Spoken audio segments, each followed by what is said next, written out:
Elliot Kay here from the Speaker Awards co-founder, and today I have one of the winners from last year. And what we're going to do is we're going to deep dive and find out what it is that the award has done for Tom, why he might recommend it, and of course, what could have stopped him. So Tom, first of all, tell us a little bit about yourself, what you do.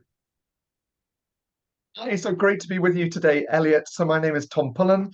I run a company called Innovinco, and we help large corporations around the world to build their innovation confidence, their capability, and their culture as well, working across all different industries within the corporate space.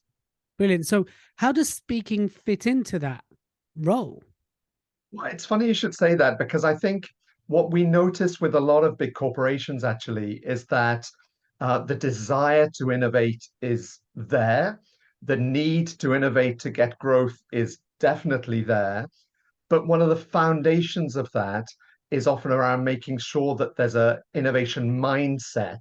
That's kind of like the basis, the fundamental that needs to be in place before any of that other good stuff can happen. So one of the things that speaking can do is to really unlock that innovation mindset at scale within an organization. Fabulous. So you entered last year's Speaker Awards. Which was the category you entered?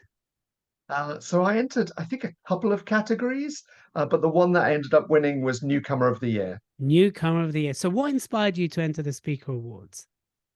So I think that, when you're an entrepreneur, there's not a million ways in which you get feedback from people, right? So Right. you can have feedback from clients, but apart from that, you're kind of in a space where you're operating a bit in the void sometimes.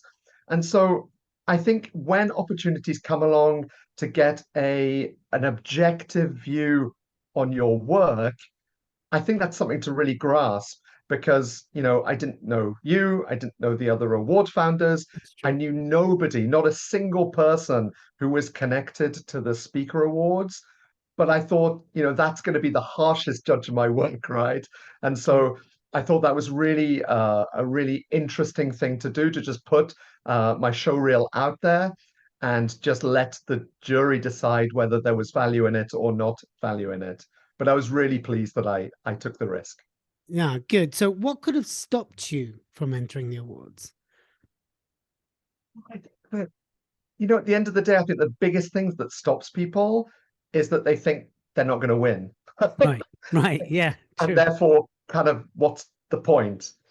And, I think when I was a kid, I learned a lesson, which is, look, if you don't enter competitions, then you have zero chance of winning.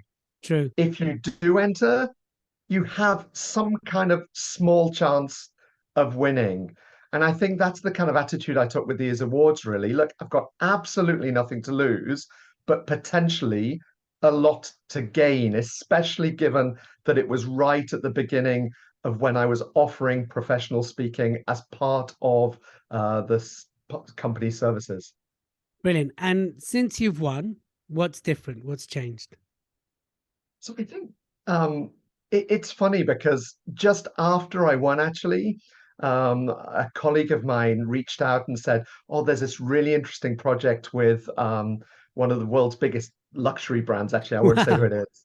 And what they were looking for was somebody to um, devise a conference day for about 240 people. And more importantly, MC that day for them and really animate that day.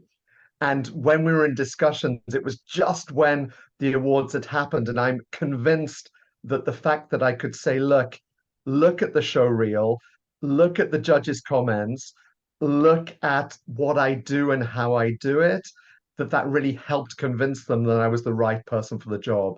And had I not had that show reel that was really tight, really crisp, and had not the sort of stamp from the judges saying that this guy is good at what he does, I think might have struggled a bit more to get that gig.